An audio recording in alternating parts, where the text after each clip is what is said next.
This isn't an advice post, I'm just struggling with a lot of emotions and need to vent. Last year, my daughter ran away from her dad's house. She was found and taken back before I could see her. Suddenly, her phone didn't work, and all calls had to go through her dad. Her Instagram and Snapchat were deactivated, and she started saying she didn't want to visit. Our weekend visits dwindled to monthly, and sometimes every 6 to 8 weeks. I even tried to send letters via snail mail, but she never confirmed receiving anything. A month ago, I went to see her after she'd had an argument with her dad. She had a bruise around her eye but said it was from playing with her brother. She mentioned the arguing was getting out of hand, and she wanted to come live with me. I filed for custody, so the state assigned her a lawyer. I wasn't allowed to sit in on the meeting, so nobody could say I was influencing her, but afterwards, my daughter said the lawyer had defined abuse, and that's definitely what had been happening. My ex had convinced our daughter that hitting was normal, choking was something all parents do, kicking wasn't a big deal, and yanking her by the hair was her own fault. So she never spoke up, until her lawyer assured her that it was, in the eyes of the law, abuse, and that she never has to see him again if she doesn't want to. I'm devastated. I lived with him for 6 years but didn't see the signs. His wife allowed it to happen in front of her. My poor daughter suffered in silence out of fear for herself and her little brother, all because this person convinced her that nobody would care that he hurt her. Child Protective Services were contacted, and the investigation is open on my ex and his wife. I'm hoping their son is removed from their custody. As shaken as she is, my daughter is determined to do what she can to protect her brother. I can't hug my daughter enough. Update 1. It has been a wild ride. My post history has more details, but I'll try to summarize. My ex, who I'll call Jay, had primary residence of our daughter, Kiddo, 14F, for 8 years. In June 2019, Kiddo contacted me and said she couldn't live there anymore.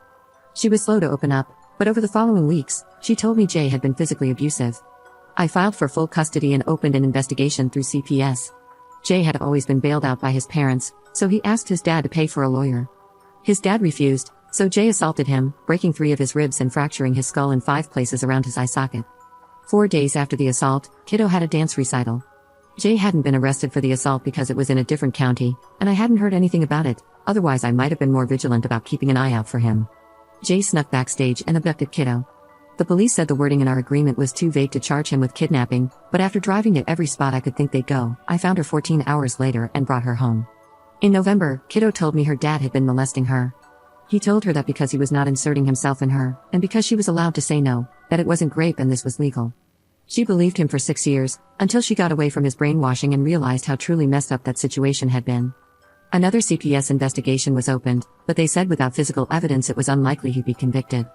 I've been making the 2-hour drive to Jay's County for family court every month since June. He was arrested for the assault in September but got bailed out within 24 hours.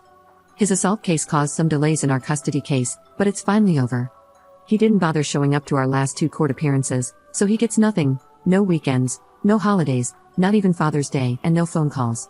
Kiddo is in therapy and CPS is still investigating. Yesterday, Jay's parents informed me that he won't serve any jail time for the assault.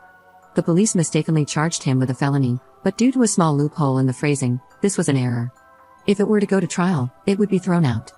Instead, the judge gave him the option of 1 year in jail or 1 year of mandatory counseling, including anger management. So he's still walking free, barely paying for what he did. I'm hoping the CPS investigation gets better results, but it's hard to stay optimistic. In the meantime, I'm enjoying winter break with Kiddo, whom I'm incredibly proud of for standing up to her father. I'm making sure the remainder of her childhood is awesome. Happy holidays, everyone. Edit. Thank you to everyone for your suggestions. We have a restraining order, so Jay is not allowed to contact me in any way, nor is he allowed on our property, at my job, or at Kiddo's school. Also, I'm being asked why Jay had primary custody. When Kiddo was about to start kindergarten, Jay filed for custody again, but I didn't want a custody battle to interfere with her first year of school. I agreed to let her stay with him during the week, and I would have her on weekends and all school vacations. That was as evenly as I could think to split the time. However, because that ultimately gave him more time with her, he was considered her primary guardian. Update 2. Court was held up for 2 long years because of COVID. When I got full custody, it was just the tip of the iceberg. CPS was still investigating child abuse allegations. We were interviewed by numerous specialists, investigators, doctors, and lawyers. We drove all over the state and submitted countless forms and photos. It truly felt hopeless at times, and I once yelled at a cop for missing a deadline. It was like treading water. This system is designed to wear people down. This week, my child took the stand. They testified for a total of 10 hours, in front of their abusive father. I wasn't allowed to be in the room because the defense's argument was that I was orchestrating a massive lie against my ex. They had their therapist and an advocate by their side. I'm incredibly proud of my child for the bravery they showed in the face of the man who tortured them during their most formative years. The jury found my ex guilty on all 5 charges. He will be sentenced in May, but the minimum sentence for these charges is life in prison. It almost doesn't feel real. It's like there's one less shadow in the world. Relevant info from UP. No charges against the stepmom, unfortunately, but she was never actively abusive. She just didn't stop it, which may have been because she was also being abused. Not that it excuses it, but I think the little brother will be okay now. He's still living with his mom, but we're hoping for more visitation now that his dad is out of the picture. Kiddo is gender fluid, so they use all pronouns, but I've gotten in the habit of using they/them. Update 3. To summarize, my child's father is an abusive, narcissistic monster who was rescued from consequences his entire life by his parents. Well, in 2019, he messed up badly, and his parents refused to help him, so he assaulted his dad. A restraining order was put in place, so he no longer had contact with his parents. Without them lying to cover for him and paying for lawyers, I was finally able to get full custody and get him arrested for child abuse and child intimate abuse. I never had a great relationship with his parents in the 20 years prior to this, but since the assault, they finally accepted that I wasn't the bad person he'd always made me out to be.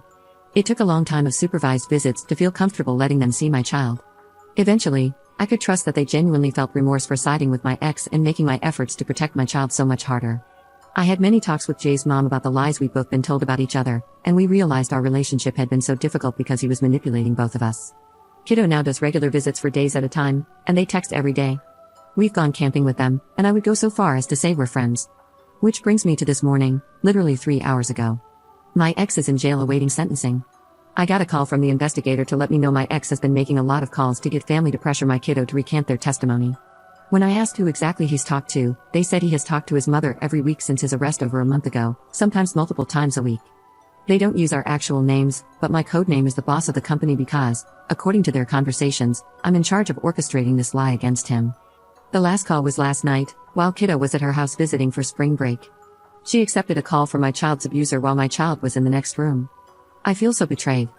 I feel like an idiot for believing his mother was on our side. I don't think she has talked to my kiddo about it because my child would not only shut that down but would tell me about it. But I feel like all the trust we've been building over the last couple of years has been shattered. This family just can't stop manipulating, lying. Update 4. Yesterday, kiddo's father was sentenced to 23 years to life in prison.